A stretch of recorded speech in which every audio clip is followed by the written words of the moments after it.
This guy is not having a great week. This, of course, is Pete Hegseth, the Secretary of Defense, also known as the Secretary of War. And this document could be a real problem for him. This is the brand new unclassified Inspector General report about his use of an unsecured text platform to share sensitive information about an upcoming strike with at least one person who probably shouldn't have been on that group chat. You probably remember Signalgate. Yeah, this report is about that. Now, I read this entire report, and I'm going to share with you the findings of the Inspector General. But before I do that, I want to first share with you what Pete Hegseth, the Secretary of Defense, said about these findings. He posted, "No classified information, total exoneration, case closed, Houthis bombed into submission. Thank you for your attention to this IG report." How about if you decide, after hearing all the facts of what the IG actually found, whether you think Hegseth is totally exonerated and if this case is actually closed. And before you jump into the comments, which I know you want to do, and tell everyone how you feel about this based on talking points you're hearing from your favorite news channel or from your favorite news influencer, I encourage you to watch this whole video so you actually know the facts. Now, I know it's easier to watch a 30-second video or have someone spoon feed you what you want to hear so then you can form a very strong opinion based on half-truths and sound bites, but that's not how it works on my channel. I believe if you want to have a strong opinion and share that opinion publicly, it's probably in your best interest that you have a full picture and know all the facts first, right? P.S. I am going to actually email this Inspector General report to you so you can read it for yourself in tonight's Facts HQ email, so make sure you've signed yourself up for that. Okay, let's get into it. And yes, this is a deep dive, so buckle up. The IG released 2 unclassified reports this morning in connection to this Signalgate incident involving Secretary Hegseth.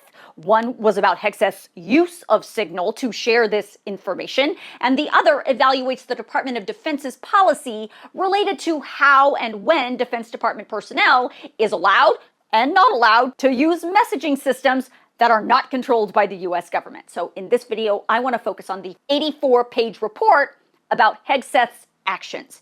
The IG says, yes, Pete Hegseth shared specific details of a strike package through a Signal group chat that had 19 people on it, including a journalist, on March 15th, 2025. That was about 2 hours before the actual strike in Yemen on the Houthis happened. And yes, the IG report includes a screenshot of some of the information that Hegseth shared in that Signal chat. The IG traced the information Hegseth shared to an email that was sent to him and the chairman of the Joint Chiefs of Staff the day before from the commander of CENTCOM, which is U.S. Central Command. That original email delivered to Hegseth on March 14th was classified as secret and not releasable to foreign nationals, meaning don't share this information with even our allies. And if you share it with people in this country, those people must at least have a security clearance to see secret information. That March 14th CENTCOM email included detailed information on the means and timing of the strikes in Yemen that would happen the very next day. The IG found that while this email from CENTCOM did have the words secret, no foreign at the top and bottom of the page, it did not contain portion markings on each paragraph. So according to DoD policy, if you are sharing classified information with other people who are allowed to see that classified information, you have to mark every portion of that document with some kind of classification. That means every subject, title, paragraph, section, tab, attachment has to have a TS for top secret next to it, or an S for secret, or a C for confidential, just as examples. In fact, this new IG report is an example of how to mark every portion with a classification. If you read the report, you see that every single paragraph has a U in front of it, which means this paragraph contains unclassified information. So what the IG found was, yes, the email that Hegseth originally received from CENTCOM did include classified information marked as secret and not releasable to foreign nationals at the top and the bottom of the page. It did not contain portion classifications of S for secret next to each paragraph.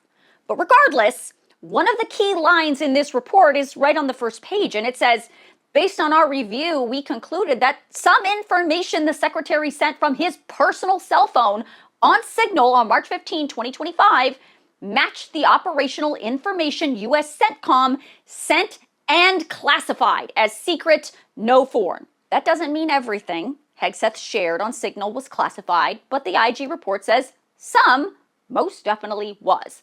But that's not the end of the story.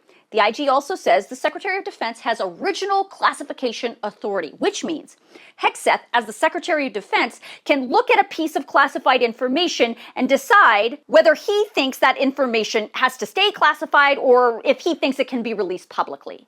Well, the IG said because of that authority, if Pete Hegseth believed that sending out exact details about strike times 2 hours before they happened on a Signal group chat that included a journalist didn't need to be classified, then it wasn't classified at the time. Though the IG could not find any kind of official documentation that Hegseth declassified the information prior to sending it to Signal. Instead, the IG said Hegseth told them that he used non-specific general details to develop an unclassified summary, which he then provided to senior government officials on that Signal group chat. Now, it's up to you to decide whether sharing exact strike times is non-specific general details. Regardless, that doesn't mean Pete Hegseth is off the hook. The IG report says Hegseth used his personal cell phone to send that information to the Signal group chat, which the IG says was a decision that not only is against DoD policy, but also, regardless of whether Hegseth declassified it or not, the secretary's actions created a risk to operational security that could have resulted in failed U.S. mission objectives and potential harm to U.S. pilots. Lastly, you should know the IG found that by using Signal to send this information, Hegseth was not in compliance with record-keeping laws that require all of the secretary's communications to be preserved. Obviously, Signal deletes messages, so the IG said in the report that Hegseth couldn't provide them with the information they needed to conduct this information, so instead, the Inspector General had to rely on the journalist who was accidentally on that Signal group chat to provide the screenshots of the messages Hegseth sent. That's also a problem. Oh, and Hegseth refused to sit for an interview with the Inspector General about his use of Signal and instead provided only written answers to their questions, which is also highly unusual. The IG did not give any kind of recommendation and did not refer Hegseth for any kind of criminal or disciplinary action as a result of this investigation. All the report says is that everyone in DoD leadership needs refresher courses on how not to use Signal or other non-government issued platforms to share classified information, and also needs courses on how to preserve documents. So, if you made it to the end of this video, thank you. You now know exactly what the report says. There's no clear-cut answer. So now that you know everything that the IG found, is this actually case closed? Make sure when you share your opinion in the comments, which I know you want to do, put a green checkmark emoji next to your comment so I know you watched this whole video.